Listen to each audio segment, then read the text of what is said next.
I'm Jean Jeffcoat, and you're on the list. How do we like our donuts? Let's count the ways. Chocolate, jelly-filled, frosted, coconut.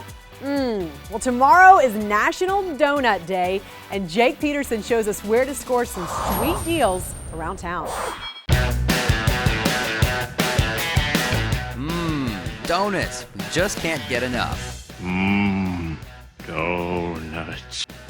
World War I soldiers loved donuts so much they earned the nickname Doughboys. It was a quick and easy treat for guys on the battlefield, and Donut Day was named for the women who served them. Donuts are like comfort foods. The treat has never lost popularity. The sprinkles, the chocolate. The average American will scarf down 63 donuts a year. 10 billion are made yearly in the U.S.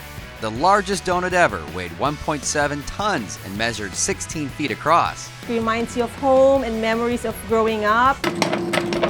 Nicola's Donuts owner, Rachel Waddy, keeps a busy bakery in Tampa. How many are you getting? They make about 2,000 donuts a day.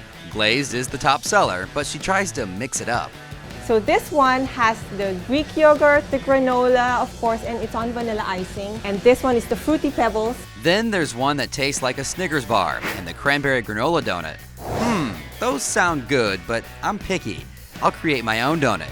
How about chocolate glazed with a few chocolate chips and some marshmallows to top it all off? This will be your new bestseller.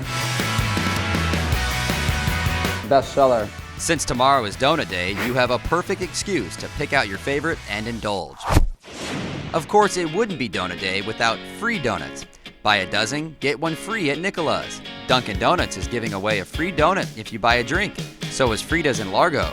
Add Krispy Kreme, walk in, and get a free donut. No strings attached. Pretty sweet.